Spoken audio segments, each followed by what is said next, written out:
Hello guys, welcome back to another video.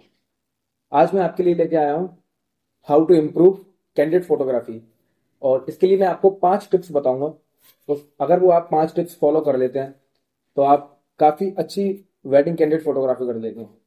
Number 1, always keep your equipment ready. इसका मतलब ये है कि जब भी आप किसी जगह वेडिंग कैंडिड फोटोग्राफी करने जा रहे हैं, वेडिंग में कैंडिड फोटोग्राफी करने जा रहे हैं, आपको क्या करना है? आपको अपने सारे इक्विपमेंट्स रेडी रखने हैं, अपने गियर्स सारे रेडी रखने हैं, जैसे कि बैटरी हुई, कैमरा हुआ, लेंसेज हुए, सारे लेंसेज साफ करके रखने हैं, बैटरीज चार्ज करके रखनी है, और सारे कैमरा वगैरह आपको सारी चीजें पहले से रेडी करके रखनी है। और हाँ, एच डी, ज्यादातर लोग गलती करते हैं एच डी कार्ड। आपको अपना एच डी कार्ड पहले से खाली करके रखना है, आप उसको फॉर्मेट करके पहले से रखिए। बाकी एक्स्ट्रा एच डी कार्ड लेके चलिए, और जब भी आप कैंडिडेट शूट पे जा रहे हो आप पहले से चेक करके जाइए आपके पास सारे इक्विपमेंट्स हैं या नहीं है, वरना लोकेशन पर पहुंचने के बाद बहुत ज़्यादा दिक्कत हो जाती है, बहुत ज़्यादा प्रॉब्लम फेसेस करनी पड़ती हैं उसकी वजह से। तो आपको यही करना है कि पहली कैंडिडेट फोटोग्राफी में आपको अपने सारे इक्विपमेंट्स रेडी रखने हैं और सारे लेंसेज रेडी रखने हैं। तो ये आप अगर करेंगे तो इससे आपको आगे कभी भी दिक्कत नहीं होगी किसी भी वेडिंग फोटोग्राफी में। एंड अब आते हैं टिप नंबर 2, स्टे फोकस्ड।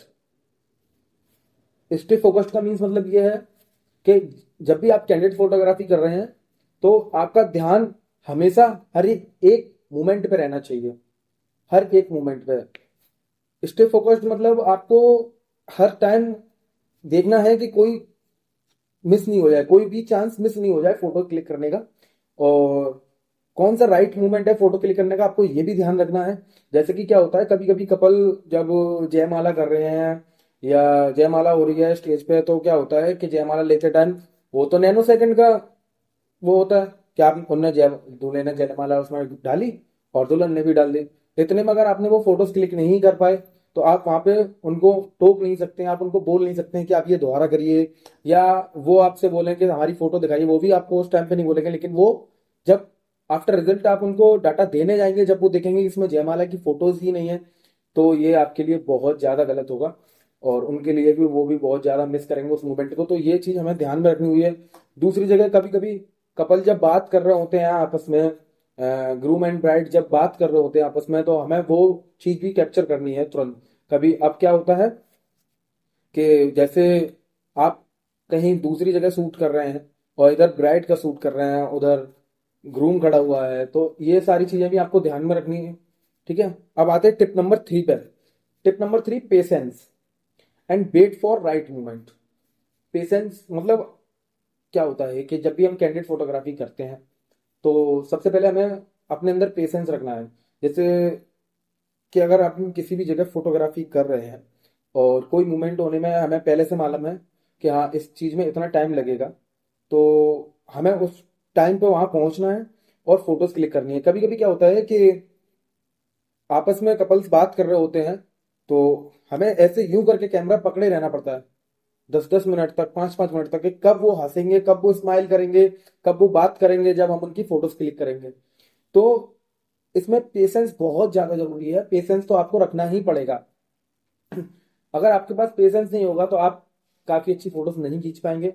और वेट करिए राइट मूवमेंट का कि कब फोटोज क्लिक करनी है। लिमिटेड फोटोज और अच्छी फोटोज आ जाती हैं, इससे आपको ये भी होगा, आपको सिलेक्ट करने में भी ज्यादा प्रॉब्लम नहीं होगी और क्लाइंट को भी ज्यादा सिलेक्ट करने में प्रॉब्लम नहीं होगी। Tip number 4 guys, tip number 4, lighting. कि आपको कौन सी लाइटिंग यूज करनी है और कैसे यूज करनी है इसके बारे में मैं बताऊंगा। अगर आप वेडिंग कैंडिडेट फोटोग्राफी में लाइटिंग यूज कर रहे हैं तो आपको क्या करना है, इसमें एच एस लाइट यूज करनी है, H S high speed light का यूज करना है। हाई स्पीड लाइट से ये होगा कि आपको फोटोज क्लिक करने में बहुत ज्यादा आसानी रहेगी।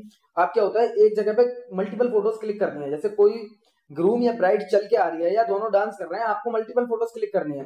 तो अगर आपके पास हाई स्पीड लाइट नहीं होगी तो आप मल्टीपल फोटोज क्लिक नहीं कर सकते हैं, क्योंकि उसमें क्या होगा, आप जल्दी जल्दी फोटोज कैप्चर करेंगे, शटर स्पीड जल्दी जल्दी फोटोज कैप्चर करेंगे, तो उसमें लाइट एक बार जलेगी एक बार बंद हो जाएगी, फिर दो, एक बार जलेगी फिर एक बार बंद हो जाएगी। अगर हाई स्पीड लाइट नहीं होगी तो, अगर हाई स्पीड लाइट होगी तो आप चाहे उसे 4 बार 4 फोटोज में एक साथ कंटिन्यू क्लिक करें तो वो बराबर चलेगी। तो इससे क्या होगा कि आपके दो दो तीन ही फोटो अच्छे आएंगे और बाकी सारे 5-6 क्लिक्स आपकी बर्बाद चली जाएंगी। तो इस चीज का बहुत ज्यादा ध्यान रखना। और हाँ, यहाँ पे आपको सॉफ्ट वॉक्स यूज कर रहे हैं कैंडिड फोटोग्राफी में, आपको सॉफ्ट वॉक्स यूज करना बहुत ज्यादा जरूरी है। आप अगर सॉफ्ट वॉक्स का यूज करेंगे तो ये आपको बहुत अच्छा रिजल्ट देगा। और ये देखिए मेरी फोटो, ये सॉफ्ट वॉक्स खींची हुई है।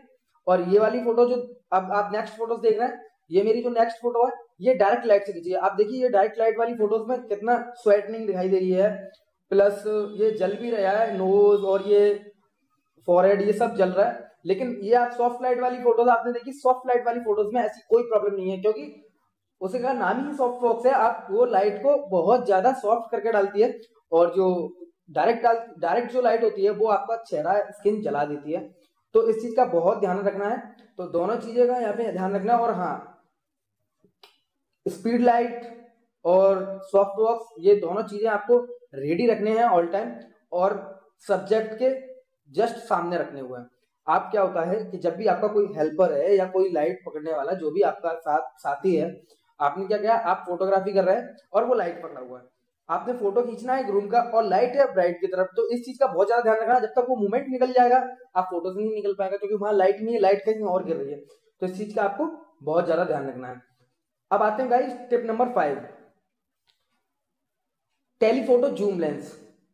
टेलीफोटो जूम लेंस का यहाँ पे बहुत ज्यादा यूज है। अगर कैंडिड फोटोग्राफी आपको करनी है तो आपको टेलीफोटो जूम लेंस लेना ही पड़ेगा।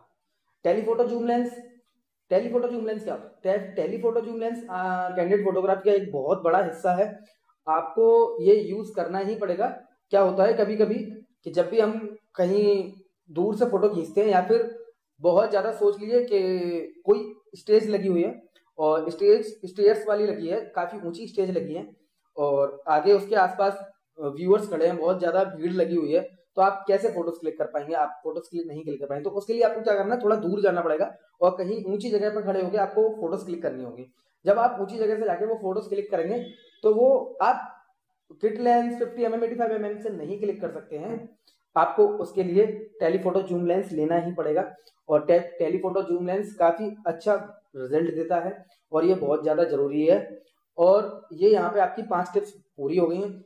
एक एक्स्ट्रा टिप मैं आपको अलग से दूंगा कि बहुत सारी वेडिंग्स में मैंने देखा है कि कैंडिड फोटोग्राफी लोग सिर्फ जयमाला तक करते हैं, जयमाला हुई उसके बाद पोर्ट्रेट्स करे कपल्स के, खाली कैंडिड फोटोग्राफर फ्री।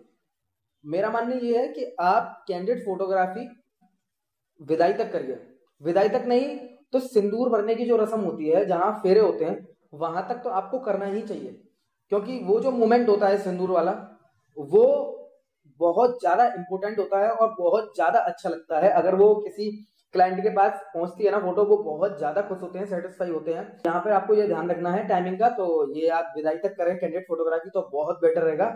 और ऐसी ही काफी सारी वीडियोस और टिप्स के लिए मुझे इंस्टाग्राम पर फॉलो करिए और मुझे चैनल को सब्सक्राइब करिए। आगे नेक्स्ट वीडियोस आपके लिए काफी नॉलेजफुल होगी। And thanks for watching.